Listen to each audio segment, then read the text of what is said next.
Praise the Lord family, कैसे आप सब। मैं विश्वास करती हूँ कि आप सब लोग ब्लेस्ड हैं। खुदावन के प्यारे लोगों, आज हम परमेश्वर के दास अपोस्टल अंकित साजवान जी से वचनों की कुछ अद्भुत और गहरी बातों को वचनों के आधार से जानेंगे। और मैं आप सब लोगों से रिक्वेस्ट करती हूँ कि आप सब लोग इस वचन को ध्यान से सुने, क्योंकि आज परमेश्वर के दास ने वचनों से बहुत ही गहरी और अद्भुत बातों को हम पर जाहिर किया है।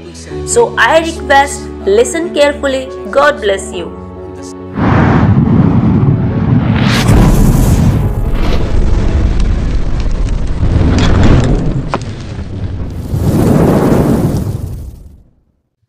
Hey family, we welcome you to this online Pentecost Sunday service. हे परिवार, हम आप सबका स्वागत करते हैं आज इस ऑनलाइन पेंटिकोस्ट संडे के लिए। You know, today so many churches are celebrating the day of Pentecost all around the world. और आज विश्व भर की कलीसियाएं पेंटिकोस्ट के दिन को मना रही हैं, उसके पर्व को मना रही हैं। You know, it's a very significant day in the history of church. और कलीसिया के इतिहास में ये बहुत ही महत्वपूर्ण दिन है। You know, like people celebrate Christmas, the day Jesus was born.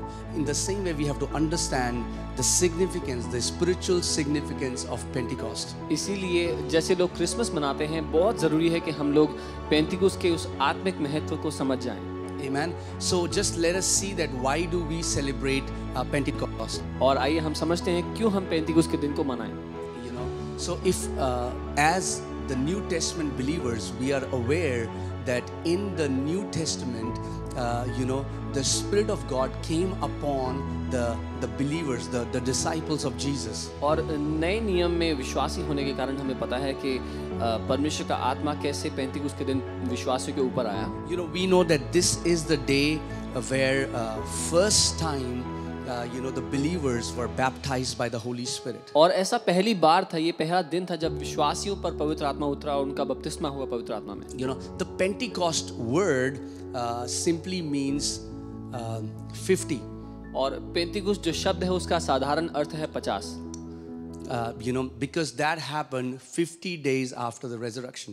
और क्योंकि जो पेंटिकोस्ट का दिन आया वो यीशु मसीह के पुनरुत्थान होने के 50वें दिन के बाद आया। Okay, that's why we call it the Pentecost. इसीलिए उसको पेंटिकोस्ट कहा जाता है।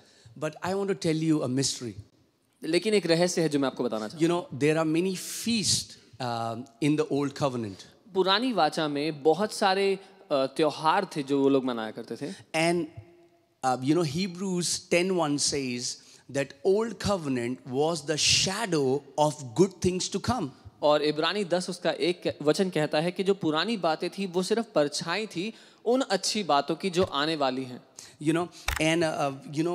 So the question comes many times as New Testament believers, we are not going back to Old Testament, that we don't have to celebrate those feasts, but those feasts are a foreshadow, a prophetical picture of what God did in Christ. तो फिर हम वापस उन पुराने दिनों में नहीं जा रहे जहां पर हम कहते हैं अब जी वो सारे पुराने त्योहार भी हमें मनाने पड़ेंगे, लेकिन हम कह रहे हैं एक परछाई थी उन बातों में जो मसीह ने हमारे लिए किया, जिसको हम समझेंगे। Amen. And so the Pentecost which we celebrate as New Testament believers was actually a Jewish feast. और वो पेंटिकोस्ट जिसको हम मनाते हैं विश्वासी होने के नाते, ये असल में एक यहूदियों का पर्व था। It's called the Festival of Weeks or Shavuot in Hebrew. और इसको इब्रानी भाषा में शावोत बोलते हैं या फिर इसको सप्ताह का पर्व बोलते हैं। Let's see the timeline in which these things happen. और आइए हम देखते हैं किन समयों के बीच में ये हुआ। Passover is a feast of Jews in which God delivered them from the angel of death. फसह का पर्व वो दिन था जब परमेश्वर ने मृत्यु के दूत से इजरायलियों के खेमे को बचाया। And they celebrated, because God told them to put the blood on the doorpost, and the angel of death passed over. So the death they passed over from death to life. That's why they celebrated, Passover. और उन्होंने वो फसह का पर्व इसीलिए मनाया क्योंकि जब उन्होंने मेमने के लहू को दरवाजे की चौखट पर लगाया और मृत्यु का दूत आया तो वो उस लहू को देख करके आगे चला गया, और इसीलिए वो उस आगे जाने का जो पर्व है उसको मनाते हैं। And that's just a shadow, Bible says. और बाइबल कहती है कि ये सिर्फ एक परछाई थी हमारे The substance is Christ. लिए। जो उसका असल मुद्दा है वो मसीह यीशु है। There was a lamb that God told every family to sacrifice and put that blood of the lamb on the doorpost. परमेश्वर ने हर एक परिवार से ये कहा था कि एक मेमना ले जो बेदाग हो और उसके लहू को दरवाजे की चौखट पर लगा दें। When do you think Jesus was crucified? आपको क्या लगता है यीशु मसीह को कब क्रूस पर चढ़ाया गया था? On the feast of Passover. उस फसह के पर्व के दिन। The Bible says he is our Passover lamb. Bible कहती है वो हमारा फसह का मेमना है। See, whatever you see in Old Testament was fulfilled in Jesus. जो कुछ आप पुराने नियम में देखते हैं वो सब कुछ प्रभु यीशु में पूरा हुआ है। Then God told Israelites when they came out of Egypt, God told them after 3 days, God told them to celebrate the feast of first fruit. और 3 दिन के बाद परमेश्वर ने उनसे कहा कि वो पहले फल की जो त्योहार है दिन है उसको मनाएं। Amen. And the Bible tells us that Jesus is the first fruit, among those who are dead, because he is first fruit of, he was resurrected. और बाइबल हमें साफ बताती है कि यीशु मसीह जो है वो पहला फल ठहरे हैं उन सब में से जिन्होंने मृत्यु को चखा, क्योंकि वो पहले हैं जिन्होंने मृत्यु को नाश कर दिया, उसको हरा दिया। Let's read that in 1 Corinthians 15:20. आइए हम पहला कुरिन्थियों 15 उसके 20 में देखते हैं। But now Christ is risen from the dead and has become the first fruits of those who have fallen asleep. 1 Corinthians 15:20. पहला कुरिन्थियों 15 और उसका 20। परंतु सचमुच मसीह मुर्दों में से जी उठा है और जो सो गए हैं उनमें वह पहला फल हुआ। We see on the 3rd day Jesus rose up from the dead. हम देखते हैं कि तीसरे दिन यीशु मुर्दों में से जी उठे। And God told Israelites to celebrate the feast of first fruit on the 3rd day after they came out after the feast of Passover. और परमेश्वर ने इजरायलियों से कहा कि पहले फल का पर्व मनाना फसह के पर्व के तीसरे दिन। Who is the first fruit? वो पहला फल कौन है? Jesus. Yeshu. Who was the Passover lamb? वो फसह का मेमना कौन था? Jesus. Yeshu. And then God tells Israelites to celebrate Feast of Weeks after 50 days. और फिर परमेश्वर इजरायलियों से कहता है कि 50 दिन पूरे होने के बाद तुम वो सप्ताह का पर्व मनाना। Let's read about this. The Jewish Pentecost or the Feast of Weeks or Shavuot. आइए हम जो ये यहूदी शावत त्योहार था जो 50वें दिन होता था फसह के पर्व के, उसके बारे में पढ़ते हैं। Exactly 50 days after the Feast of Passover, the Jews celebrate the Feast of Weeks. फसह के पर्व के ठीक 50 दिन बाद यहूदी लोग ये त्योहार मनाया करते थे जो हफ्ता भर का होता था। And because of that word 50 in Greek, that's why we call it Pentecost. और क्योंकि इब्रानी में वो 50 शब्द है इसलिए उसको पेंतिकुस कहा जाता है यूनानी भाषा में। Pentecost was celebration of 2 things. और पेंतिकुस 2 बातों का त्योहार था, 2 बातों का First, it was a celebration of grain harvest. पहला जो फसल होती थी उसकी उपज का, And second, it was the celebration of giving of the law or Torah to Israel. और दूसरा वो मनाया जाता था कि उस दिन इजरायलियों को तोहरा या व्यवस्था दी गई थी। God gave it to them on Mount Sinai. परमेश्वर ने सिनाई पर्वत पे इजरायलियों को व्यवस्था दी थी। Amen. So now are you seeing that Jesus Christ fulfilled everything that was written in the Old Testament scripture? तो क्या आप देख सकते हैं साफ कैसे यीशु मसीह ने हर वो बात पूरी की जो पुराने नियम में लिखी गई। He came to fulfill the law. यीशु व्यवस्था को पूरा करने के लिए ही आया। He came to fulfill every Jewish feast. He is every Jewish feast finds its fulfillment in Christ. वो हर एक यहूदी पर्व को पूरा करने के लिए आया। हर एक यहूदी त्योहार यीशु में पूरा होता है। Let's read Leviticus chapter 23. We'll read from 16 to 17. हम लेवी व्यवस्था 23 उसका 16 और 17 पढ़ेंगे। Count of 50 days. I want you to underline 50 days. God, count of 50 days up to the day after the 7th Sabbath, that is Passover, and then present an offering of new grain to the Lord. Understand, it has to be new grain. From wherever you live, bring 2 loaves made of 2/10 of an ephah of the finest flour, baked with yeast, as a wave offering of first fruits to the Lord.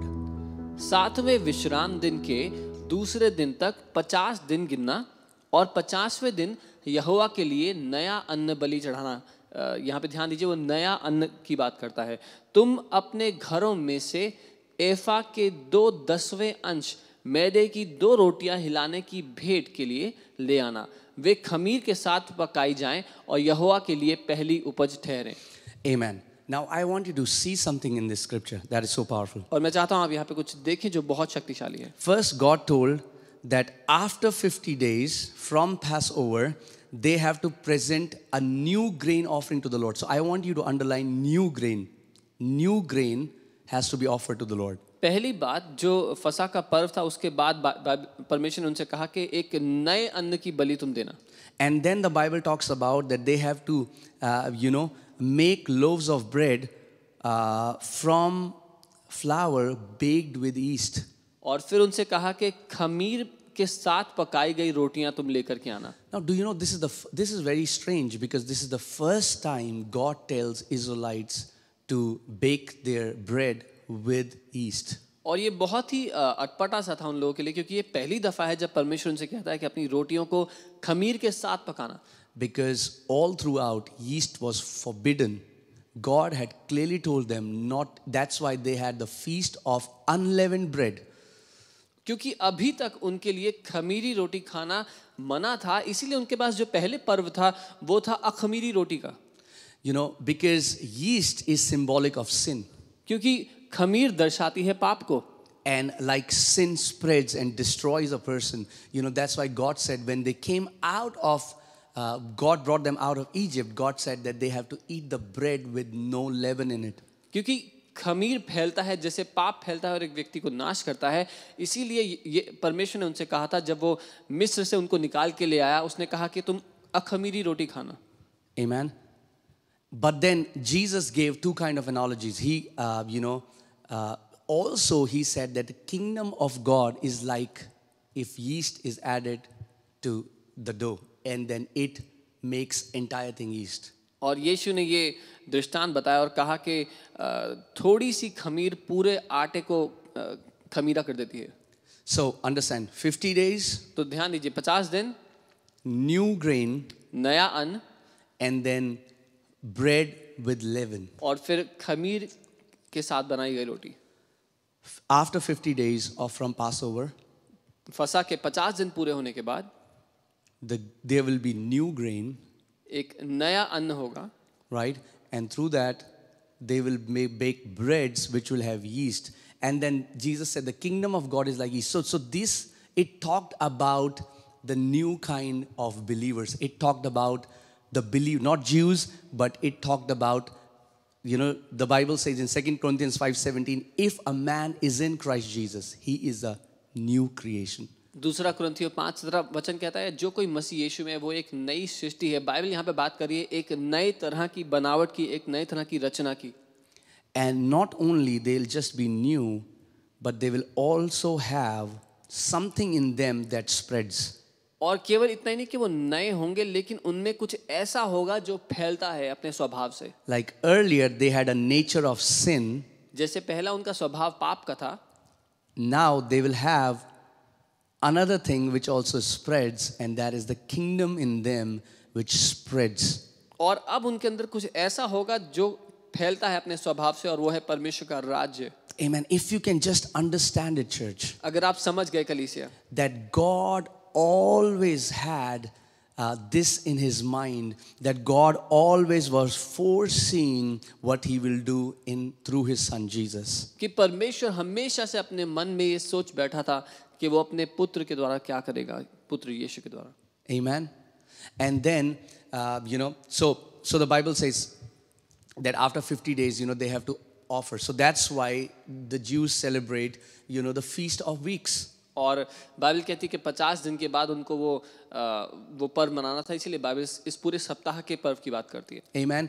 And they are very similar. And then, as New Testament believers, we know that in Acts chapter 2, we see how, Holy Spirit came down and these 120 people were filled with the Holy Spirit and they began to speak in a new language. और फिर हम देखते हैं कैसे ये 120 लोग जो ऊपरी कोठी में थे उन पर पवित्र आत्मा उतर आया और वो एक नई भाषा में बोलने लग गए। But I want you to see the similarities and between the Feast of Weeks and the Pentecost, which is Feast of Weeks is the foreshadow, and Pentecost is the fulfillment of it. लेकिन मैं चाहता हूँ आप देखें क्या mail जोल है इन दोनों बातों में, जो पूरे सप्ताह 7 दिन का जो पर्व था उसमें और जो 35 का दिन आया उसमें. Okay, so Feast of Weeks, it happens 50 days following Passover. और जो ये शव्वत का पर्व होता है ये 50 दिन पूरे होने के बाद होता है फसह के पर्व के. Pentecost happened 50 days after resurrection, which we call Easter. और जो पेंटिकुस है वो जो यीशु के पुनरुत्थान के 50 दिन बाद, जिसको हम ईस्टर बोलते हैं. The Feast of Weeks, they have to offer first fruits of wheat harvest. और ये जो सप्ताह का पर्व है इसमें जो उनकी उपज होती है उनका पहला उसको देना होता है. In the day of Pentecost, there were first fruits of spiritual harvest. और पेंटिकुस के दिन जो आत्मिक उपज हुई उसकी पहली कटनी हुई. Israel was unified under the law given which God gave to Moses. और इज़राइल जो था वो एक हो गया था उस व्यवस्था के अधीन जो परमेश्वर ने मूसा के द्वारा उनको दी. In Pentecost, church was unified by the Spirit at the day of Pentecost. और पेंटिकुस के दिन कलीसिया एक हो गई उस आत्मा के द्वारा जो परमेश्वर ने दी. Church was born on the day of Pentecost, like Israel was born on that day. कलीसिया का जन्म उस दिन हुआ पेंटिकुस के दिन, जैसे इज़राइल का जन्म एक देश के रूप में हुआ पेंटिकुस के दिन. On the Feast of Weeks, people saw fire on Mount Sinai. और ये जो सप्ताह का पर्व था इसमें लोगों ने सिनाई पर्वत पर आग देखी. And in Acts chapter 2, it tells us how tongues of fire came upon the people who were gathered. लेकिन प्रेरितों के काम दूसरा अध्याय हमें बताता है कैसे इस दिन आग की जीवें लोगों पर उतर आई. The Bible tells us how there was trembling at Mount Sinai. और बाइबल हमें बताती है कैसे सब लोग डर गए, कपकपी थी उस सिनाई पर्वत पर. And then in Acts chapter 2, the Bible says this house was shaken. There was trembling in the house from the violent wind. Holy Spirit came like a mighty rushing wind. और हम देखते हैं प्रेरितों के काम दूसरे अध्याय में किस तरह से पवित्र आत्मा एक आंधी की तरह आया और पूरा वो घर हिल गया. Amen. There was 3,000 people died on the day law was given. जिस दिन व्यवस्था दी गई उस दिन 3,000 लोगों की मौत हुई. On the day of Pentecost, exactly 3,000 people got saved. Why do you think only 3,000 got saved? Everything was being fulfilled from the old covenant. पेंटिकुस के दिन 3,000 लोग ने उद्धार पाया. आपको क्यों लगता है 3,000 लोगों ने उद्धार पाया? क्योंकि जो कुछ पुराने नियम में था वो सब कुछ यहाँ पूरा हो रहा था. Amen. That's why we need to have an understanding of Jewish feast, and God willing, I'm thinking we'll do a teaching on that. Right now we don't have a time to go through all the Old Testament scriptures, but if we understand the Jewish feast, we will understand what God did and how God was already preaching the gospel through what was happening in Old Covenant. और इसलिए मैं चाहता हूँ कि आने वाले समय में हम एक सीरीज करें जिसमें हम सारी इन त्योहारों को देखें, उसका महत्व देखें मसीह में आने के बाद. अभी उसके लिए समय और इतनी सारी आयतें हैं उसके लिए समय नहीं, लेकिन आने वाले समय में हम ऐसा करेंगे. Amen. So, we are seeing how God fulfilled everything. On the day of Pentecost, the church was born. और हम देखते हैं कैसे परमेश्वर ने वो सब कुछ पूरा किया जो पुराने नियम में था और पेंटिकुस के दिन कलीसिया का जन्म हुआ. On the Jewish Pentecost, the law was given for guidance. और यहूदी पेंटिकुस के हिसाब से व्यवस्था दी गई थी मार्गदर्शन करने के लिए. Law was written on the tablets of stone. और जो व्यवस्था थी वो पत्थर पर लिखी गई थी. In the New Covenant Pentecost, Holy Spirit was given for guidance, and Holy Spirit has written a law in our hearts, the Bible says. और नए नियम में मार्गदर्शन करने के लिए परमेश्वर ने हमें पवित्र आत्मा दिया और बाइबल बताती है पवित्र आत्मा ने हमारे हृदयों पे एक व्यवस्था को लिख दिया है. The church was born with that sign and wonder and miracle. कलीसिया का जन्म हुआ उस अद्भुत काम, उस अलौकिक चमत्कार के साथ. When Holy Spirit came down and Jesus, when Jesus was resurrected, the Bible says for 40 days he was teaching them with infallible proofs. In his new body, Jesus was teaching them about the kingdom of God. और जब यीशु पुनरुत्थानित हुए तो Bible बताती है ऐसे ठोस सबूतों के साथ 40 दिन तक यीशु उनको परमेश्वर के राज्य के बारे में सिखा रहे थे.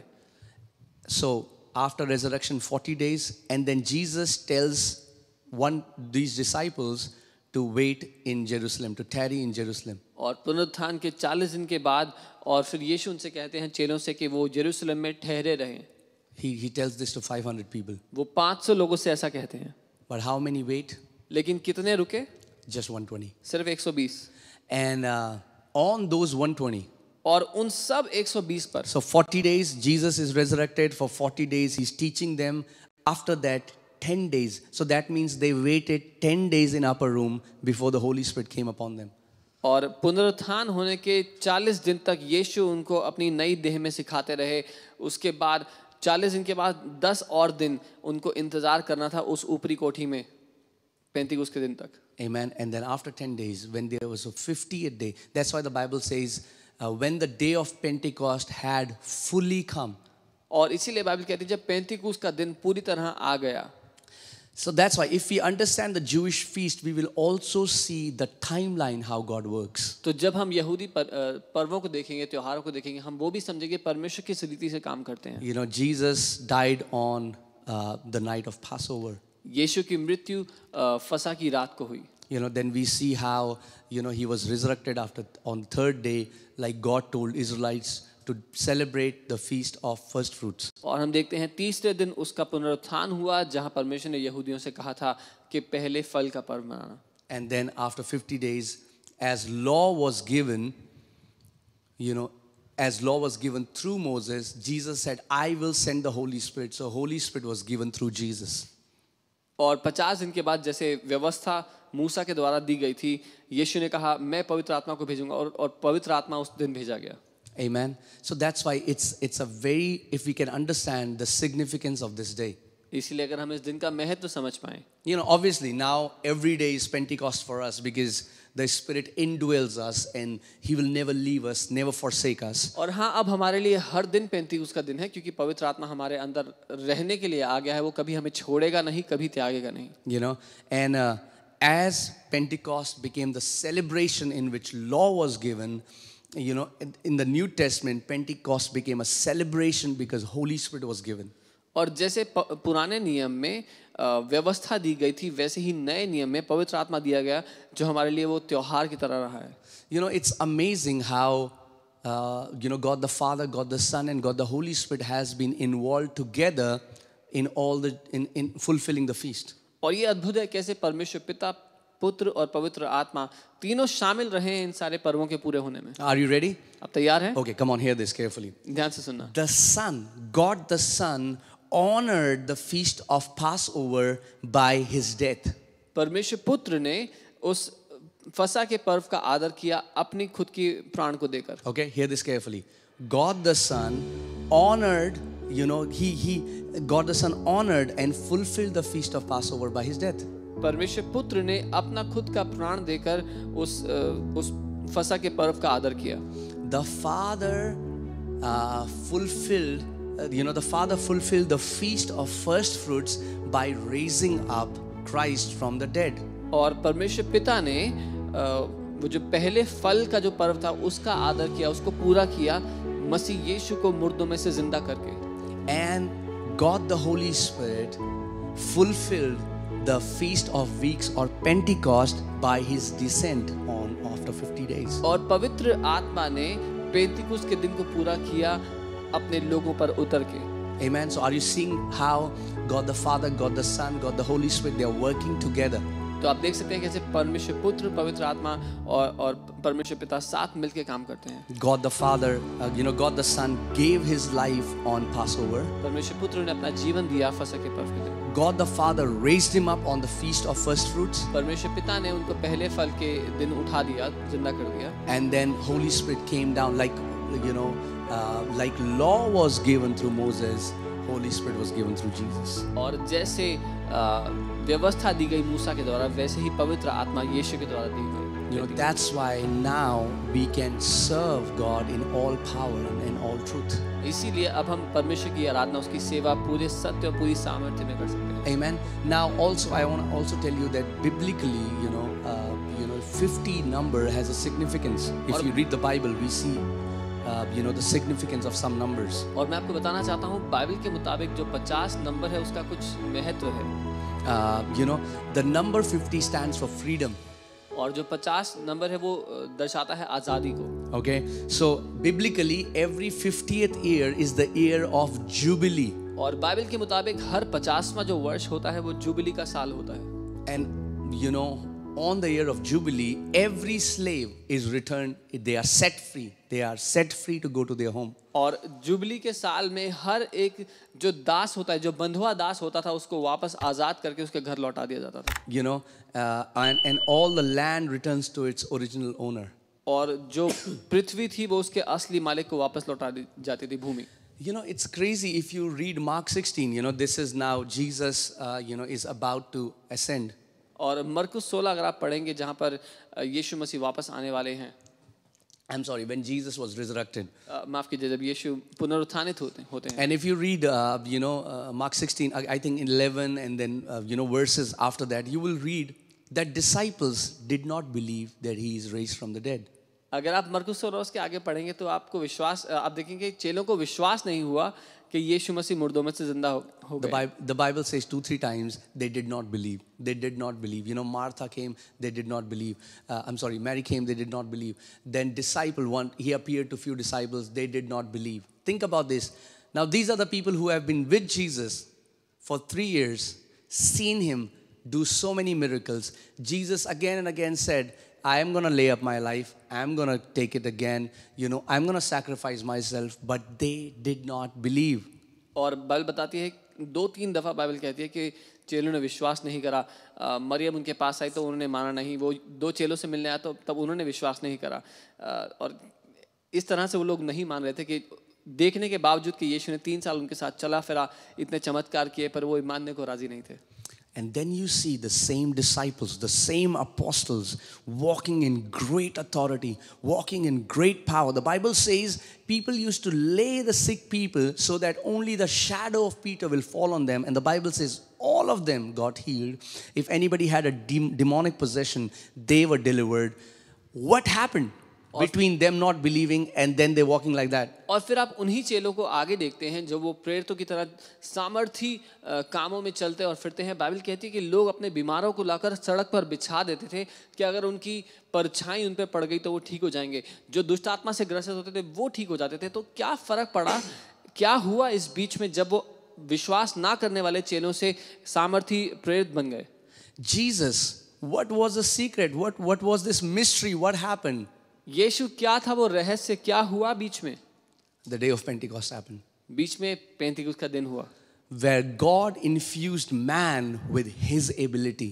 जब परमेश्वर ने मनुष्य के अंदर अपनी क्षमता को उंडेल दिया। No more we have to depend on our ability, but now God infuses our spirit with his ability so that we can fulfill the call of the gospel in our lives. अब हमें अपनी क्षमता पर निर्भर रहने की आवश्यकता नहीं, लेकिन परमेश्वर हमारे अंदर अपनी क्षमता को भर देता है ताकि हम उसकी पुकार, उसकी बुलाहट को पूरा कर सकें। So that we can understand that now and what happened to those 120? The Bible says let's read that in Romans 8:23. और आइए हम रोमी 8 उसके 23 में देखते हैं कि आगे और क्या हुआ उसके कारण। Not only so, but we ourselves who have the first fruits of the Spirit groan inwardly as we wait eagerly for our adoption to sonship, the redemption of our bodies. और केवल वही नहीं, पर हम भी जिनके पास आत्मा का पहला फल है, आप ही अपने में कर रहते हैं और लेपालक होने की अर्थात अपनी देह के छुटकारे की बाट जोते हैं, उसका इंतजार करते हैं। So first Jesus was the first fruit, but then these 120 became the first fruit, and now we are among those whoever gets the baptism of the Holy Spirit, whoever starts believing in Jesus, we are now his family. So पहले यीशु पहला फल ठहरा, फिर ये 120 पहले फल ठहरे, और उसके बाद अब हम जिन्होंने विश्वास किया, अब हम इंतजार करते हैं परमेश्वर की आत्मा पाने के बाद, उसका परिवार बनने के बाद। 3,000 people died when law was given, and this is again a picture that law will always bring death, but when Holy Spirit was given, 3,000 people got eternally saved. और जब व्यवस्था दी गई तो 3000 लोग मर गए। ये बात दर्शाती है कि व्यवस्था हमेशा मृत्यु को ही उत्पन्न करती है, लेकिन जब पवित्र आत्मा दिया गया तो 3000 लोग बचाए गए, अनंत का जीवन उनको मिला। Amen. So if I can say that, that's why the Bible says the letter kills. See, Israelites were told what to do, but they did not have the ability to do it. इसीलिए Bible कहती है जो लिखित वचन है वो मारता है, क्योंकि इजरायलियों के पास लिखित व्यवस्था तो थी जो बताती थी क्या करना है, लेकिन उनके पास क्षमता नहीं थी वो करने की। Without God's Spirit, it is impossible for us to fulfill the will of God, what God has for us. परमेश्वर की आत्मा के बिना ये हमारे लिए असंभव है कि हम परमेश्वर की इच्छा को पूरा कर सकें। You know, many times we boast in our ability. Oh, I can do it, like Peter was saying. I can do it, you know. Oh, Jesus, you will die, I'll do it. And many times our trust is in the strength of our flesh, but it will always fail us. और कई बार हम लोग घमंड करते हैं अपनी खुद की योग्यता पर, अपनी खुद की क्षमता पर, जैसे पतरस ने किया कि अगर तेरे सारे चेले छोड़ दे तो भी मैं नहीं छोड़ूंगा, लेकिन उसकी आत्मा के बिना हम नहीं कर सकते। You know, victory over sin cannot be done by willpower. और पाप पर जय पाना अपनी आत्मशक्ति से संभव नहीं है। You know, it's in our walk in the kingdom, it's not the power of our will by which we can walk as Christ wants us to walk. राज्य में चलना अपनी इच्छा शक्ति से संभव नहीं है। जैसे यीशु ने अपना जीवन जिया, जैसा वो चाहता है हम जिए, हम अपनी इच्छा शक्ति से वैसे नहीं जी सकते। But you know, the Bible says if we walk according to the Spirit, we will not gratify or fulfill the longings of the flesh. So it's the Spirit that gives us ability to walk like Jesus walked. लेकिन Bible कहती है जब हम आत्मा के चलाए चलेंगे तो हम शरीर की लालसाओं को पूरा नहीं करेंगे। जब हम आत्मा के अधीन चलेंगे तो हम उस क्षमता में जी पाएंगे जो परमेश्वर चाहता है हमें। You know, see the transformation that Holy Spirit brings. Peter, Apostle Peter, okay? He is so afraid, you know, when Jesus, you know, he's the same guy who said, Jesus, if all of these disciples will leave you, I will be faithful. And he's the first one who runs away. और देखिए क्या फर्क पवित्र आत्मा लेके आते हैं। प्रेरित पतरस में ये वही है जो यीशु को कहते हैं अगर तेरे सारे चेले तुझे छोड़ दे तो भी मैं तुझे नहीं छोड़ूंगा। And then the Bible says a little girl, you know, finds him and says, oh, he's also one of them. और फिर बाइबल बताती है कि एक छोटी लड़की ने उसको देखा और कहा ये तो उन्हीं में से एक है। And not only he denied Jesus, but the Bible says he started cursing Jesus. और बाइबल कहती है कि उसने यीशु का इनकार ही नहीं किया, उसको गाली भी दे दी। Because he wanted them to believe that he is not one of them. क्योंकि वो चाहता था कि वो लोग मान ले कि वो उनमें से एक नहीं है। Peter got afraid with the little girl. पतरस एक छोटी लड़की को देखकर डर गया।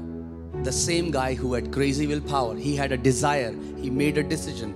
There was no problem in his willpower. He said, Jesus, I will be faithful to you till my last breath. वही व्यक्ति जिसमें इच्छा शक्ति की कोई कमी नहीं थी, उसने निर्णय ले लिया था कि यीशु अपनी आखिरी सांस तक मैं आपके साथ विश्वास Like रहूंगा। so many believers do today. जैसे बहुत से विश्वासी आज करते They हैं। say, oh, I will do this for Jesus. But all they are doing is, it's coming out of their willpower. और बहुत से विश्वासी आज करते हैं कि यीशु मैं आपके लिए ये करूंगा, लेकिन वो अपनी इच्छा शक्ति से ऐसा करते हैं। But the Bible says in Acts chapter 2, when the Holy Spirit came down and these 120 were baptized, Peter got heavenly courage.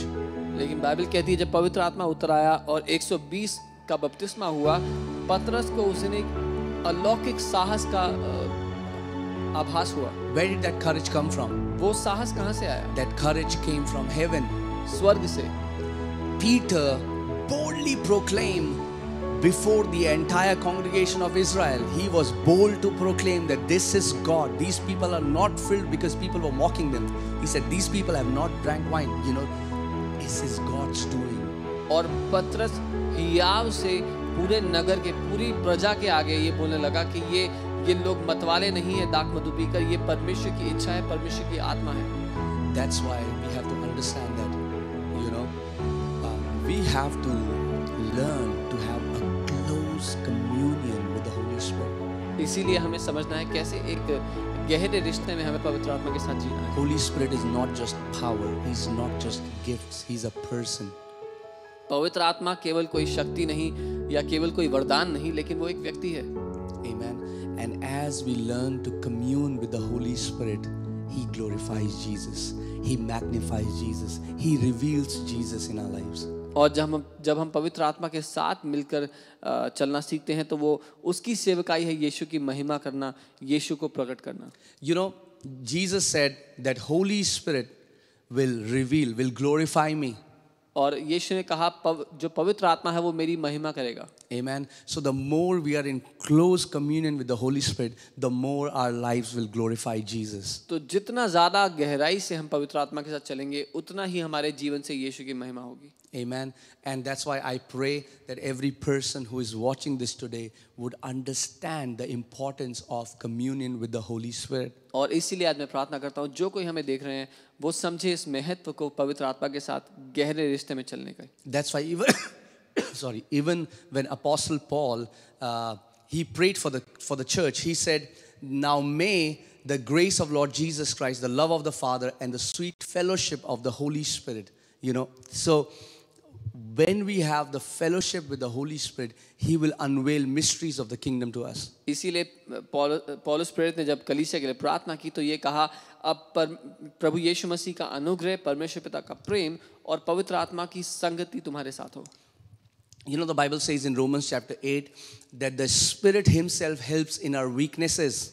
और बाइबल कहती है रोमी 8 में कि आत्मा स्वयं हमारी कमजोरियों में, हमारी दुर्बलताओं में हमारी सहायता करता है। You know, all of us have some kind of weaknesses. हम सबके जीवन में दुर्बलताएं हैं, कमजोरियां हैं। But the Spirit, the Holy Spirit helps us in our weaknesses. लेकिन पवित्र आत्मा हमारी मदद करता है उन दुर्बलताओं में। That's why Jesus said, "I will send you a helper. I will give you a helper." इसीलिए यीशु ने कहा मैं तुम्हें सहायक भेजूंगा। That's why every time you have a weakness, you are going through a habit that you want to come out. If there is any addiction in your life, ask the help from your helper. He has been given to help you to walk like Jesus. इसीलिए जब कभी आप किसी कमी से, किसी कमजोरी से गुजर रहे हो तो पवित्र आत्मा से मदद मांगे, वो आपका सहायक है जो आपको दिया गया है।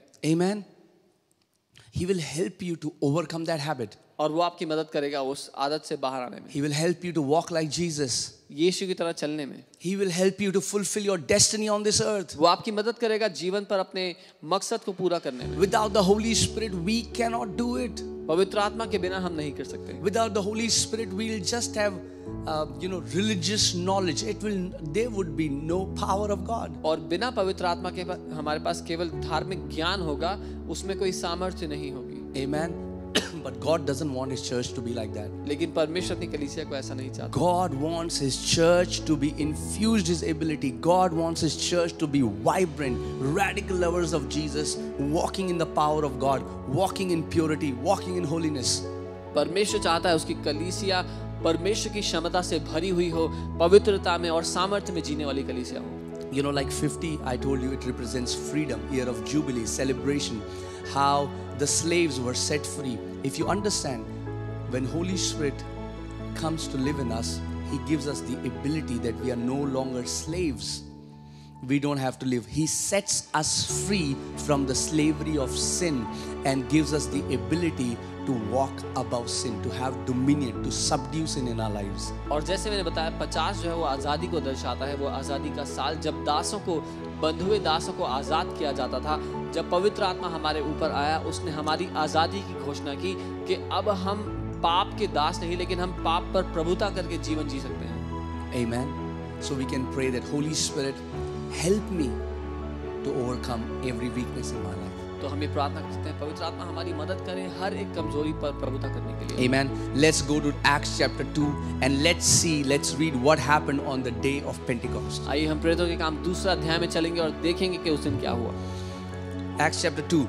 When the day of Pentecost had fully come, they were all with one accord in one place. जब पेंतिकुस्त का दिन आया तो वे सब एक जगह इकट्ठे थे। And suddenly there came a sound from heaven.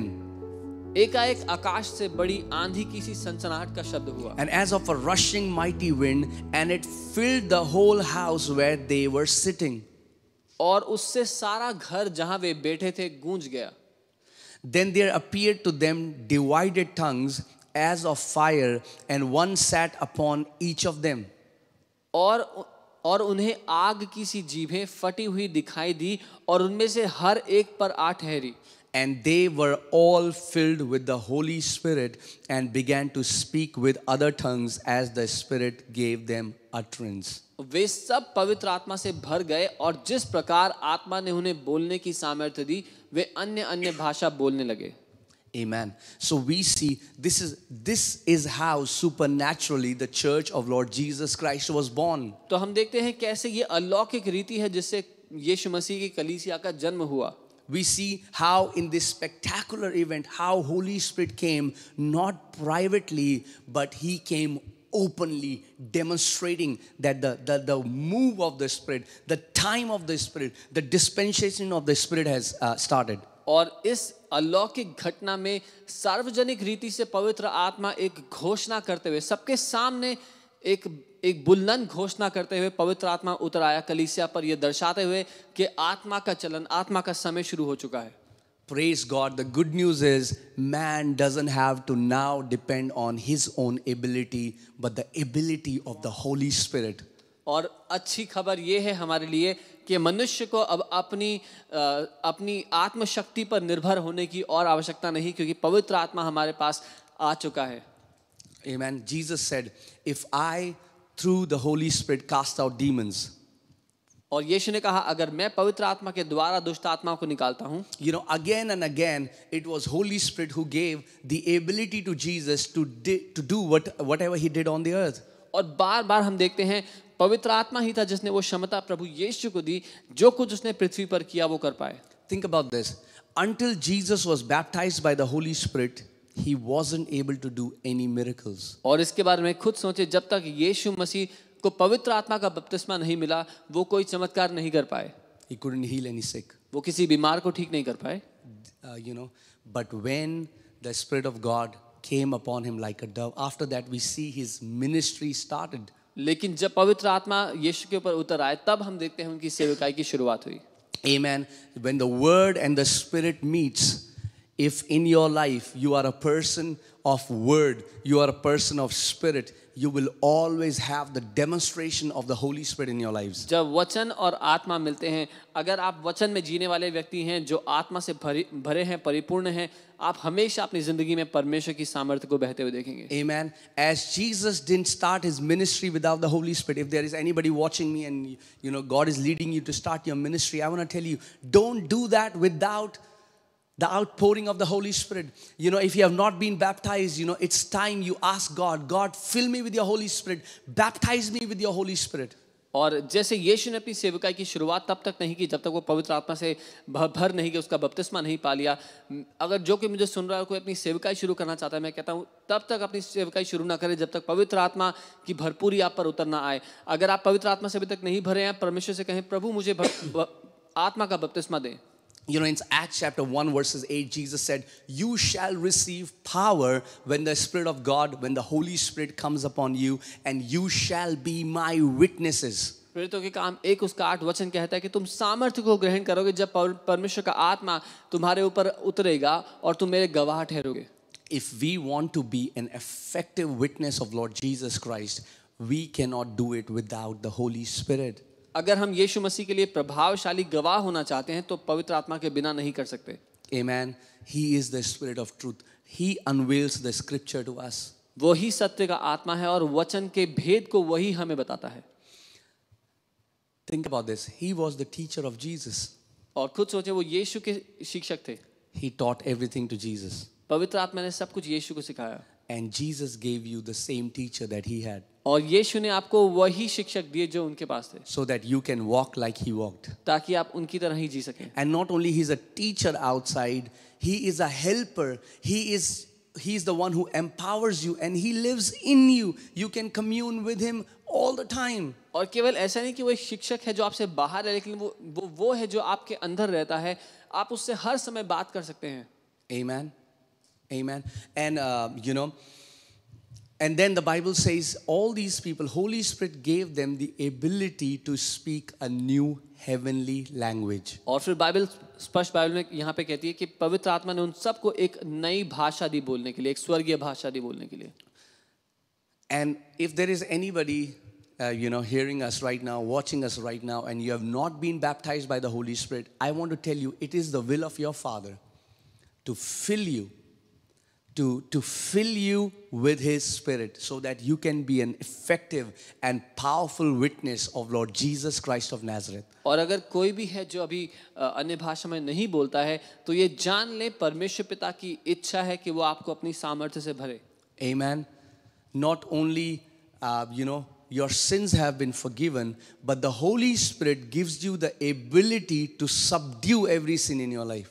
सिर्फ इतना ही नहीं कि आपके पापों को क्षमा कर दिया गया है, लेकिन पवित्र आत्मा आपको वो क्षमता देती है कि आप हर एक पाप पर राज्य कर सकें. Holy Spirit has been given to the church so that we can walk like Jesus walked. और पवित्र आत्मा कलीसिया को इसीलिए दिया गया ताकि हम यीशु की तरह चल और फिर सकें. And I pray everybody who is watching us that you will have a powerful encounter with the Holy Spirit today. और मैं यही प्रार्थना करता हूँ जो कोई हमें देख रहा है, आपका एक शक्तिशाली अनुभव आज पवित्र आत्मा के साथ हो. Wherever you are, just lift up your hands in your room, and we are going to pray, and I pray that you will have a powerful encounter with the Holy Spirit. और जहाँ कहीं भी आप हैं अपने कमरे में, मैं चाहता हूँ अपने हाथों को आप उठा लें और पवित्र आत्मा के साथ एक शक्तिशाली अनुभव आपका आज होगा. Okay, just close your eyes, just lift up your hands. अपनी आंखों को बंद कर अपने हाथों को उठाएं. And if there is anybody who cannot pray in tongues and you have a desire, just open your mouth, start saying hallelujah, or thank you Jesus, whatever, and allow this new language. When Holy Spirit will give you the ability, let that language flow out of your being. और अगर कोई भी है जो अन्य भाषा में बोलना चाहता है,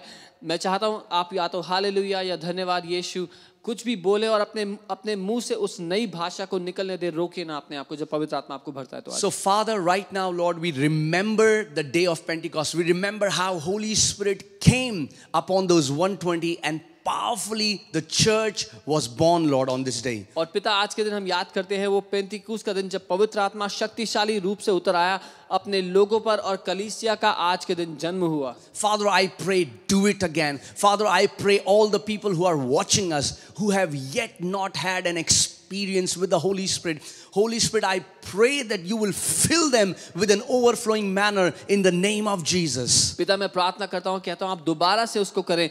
जो कोई हमें देख रहा है या सुन रहा है और जिस किसी ने अभी तक आपका आत्मा ग्रहण नहीं किया, पिता आप उनको सामर्थ्य रूप से भर दें.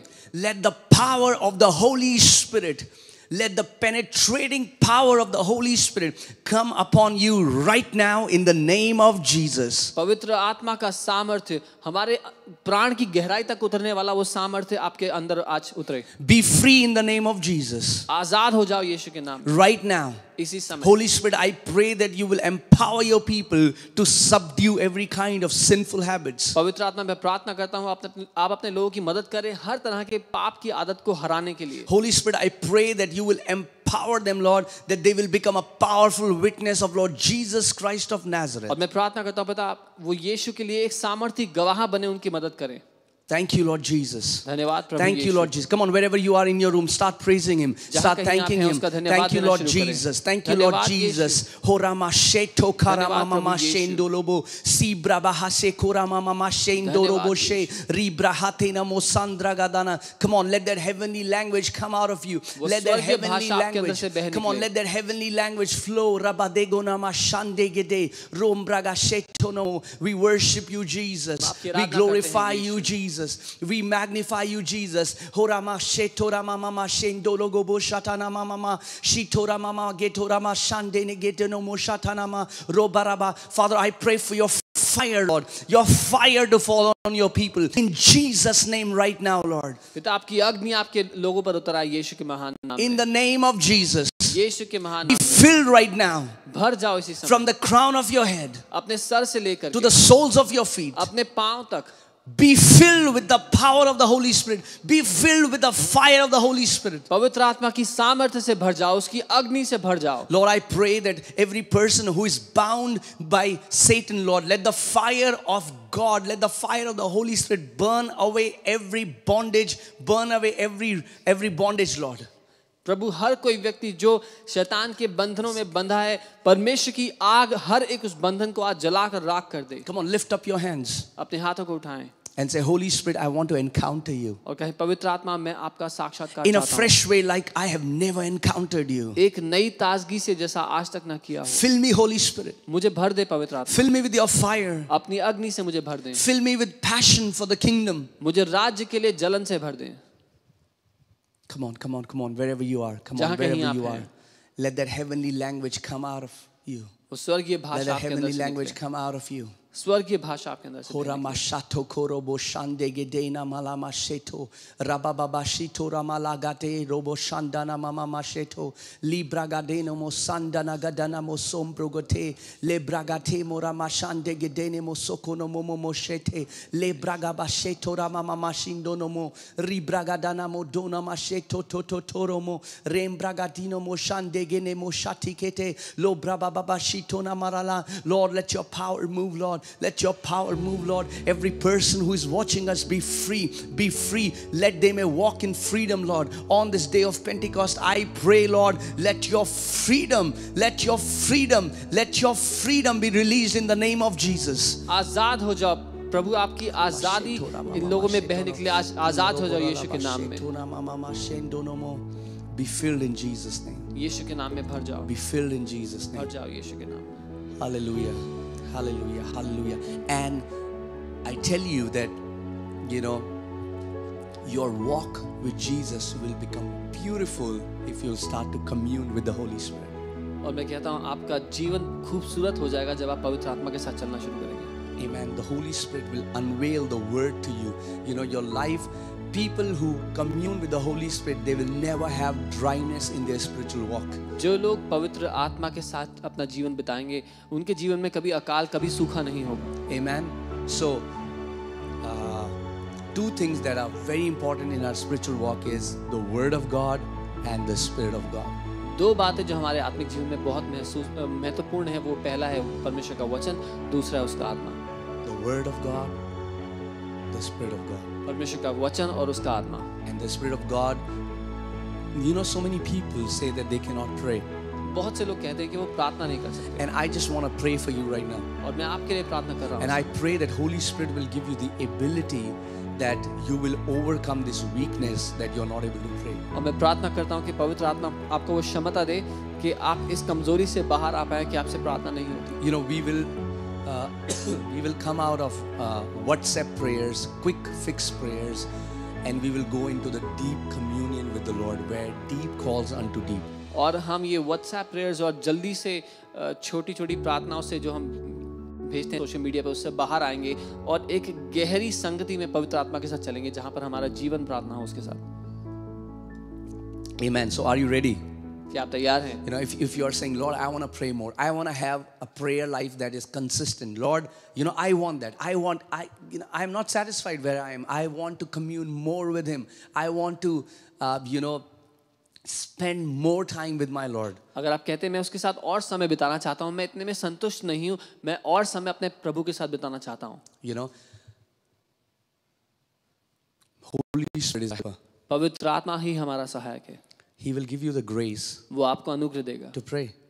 प्रार्थना करने के लिए You know, the Bible talks about the spirit of grace and supplication. और बाइबल बात करती है उस अनुग्रह का आत्मा और वो मध्यस्थी का प्रार्थना का आत्मा So He's the spirit of grace. He will give you grace. And He's the spirit of supplication. He will give you the ability to pray like Jesus prayed. वही अनुग्रह का आत्मा है जो आपको अनुग्रह देगा और वही वो प्रार्थना वो मध्यस्थी का आत्मा है जो आपकी मदद करेगा प्रार्थना करने के लिए And I just know it very strongly in my heart that Holy Spirit is giving, so many people are going to receive grace. From this day, your prayer lives are going to increase. You will have a powerful, fiery prayer life in the name of Jesus. और मैं अपने हृदय की गहराई से जानता हूँ बहुत से लोग उस अनुग्रह को पाएंगे आज से प्रार्थना करने के एक ऐसी आग अपने दिल में आप प्राप्त करेंगे You know, I want that grace. I want to grow in that grace to pray more. मैं उस अनुग्रह में बढ़ना चाहता हूँ कि मैं और प्रार्थना कर पाऊँ So if you're ready, क्या अगर आप तैयार हैं just close your eyes. अपनी आंखें बंद करें Just lift up your hands अपने हाथों को उठाएं and just say, और कहें Father, पिता give me the grace मुझे अनुग्रह दें to pray. कि मैं प्रार्थना कर पाऊँ I want to pray with all my heart. अपने पूरे हृदय से मैं प्रार्थना करना चाहता हूँ। I want to have a consistent prayer life.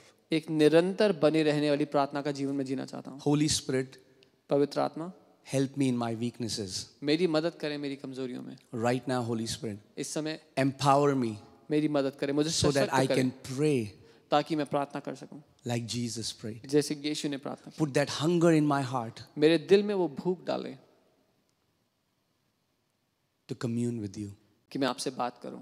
So let me pray. Father, right now in the name of Jesus, मैं आपके लिए प्रार्थना करता हूं पिता, इस समय यीशु के नाम में। Father, I pray let that grace be poured out for your people, Lord, that they can become awesome, spirit-filled, hungry, passionate prayer warriors, Lord. पिता वो अनुग्रह अपने लोगों पे उंडेल दें कि वो आपके लिए भूखे प्यासे जलन से भरे हुए प्रार्थना करने वाले लोग बन जाएं। That, Lord, every day they will have a craving to come into your presence and spend time with you. कि हर दिन उनके अंदर ये लालसा हो कि वो आपकी उपस्थिति में आए और आपके साथ समय बिताएं। Lord, like Jesus prayed, Lord,